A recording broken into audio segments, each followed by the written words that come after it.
తాకట్లో ఉన్న మీ బంగారాన్ని విడిపించి ఆ రోజు ఆన్లైన్ రేటుకి కొంటాం. Sharma gold company.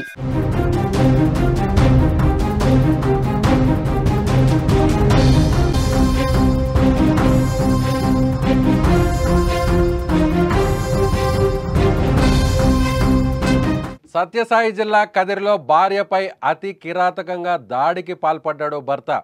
నమ్మించి మాయమాటలు చెప్పి ఇంటికి వచ్చాక ఆమెపై విచక్షణారహితంగా దాడి చేశాడు.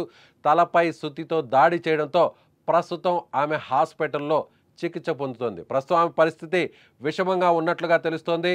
సత్యసాయి జిల్లా కదిరి పట్టణం అమీన్ నగర్లో షౌకత్ షాను భార్యాభర్తలు నివాసం ఉంటున్నారు.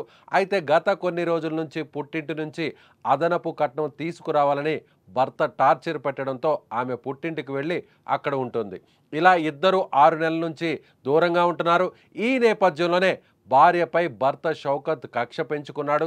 తనతో కాకుండా భార్య వేరేగా ఉండడాన్ని సహించలేకపోయాడు. దీంతో ఎలాగైనా భార్య అడ్డు తొలగించుకోవాలని ప్లాన్ వేశాడు. అనుకున్నట్లుగానే భార్యకు మాయమాటలు చెప్పి వాళ్ళ బంధువులకు వాళ్ళ తల్లిదండ్రులకు నమ్మించి తన భార్యను ఇకపై మంచిగా చూసుకుంటానని చెప్పి తిరిగి ఇంటికి రావాలని కోరాడు. దీంతో భర్త మాటలను నమ్మిన ఆ భార్య భర్త దగ్గరకు వెళ్ళింది. వెళ్ళిన 2వ రోజే అతను అదే అవకాశంగా చూశాడు.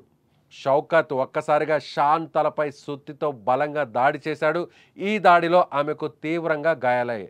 గమనించిన స్థానికులు ఆమెను హాస్పిటల్కు తరలించారు. ప్రస్తుతం ఆమె పరిస్థితి విషమంగా ఉన్నట్లుగా తెలుస్తోంది.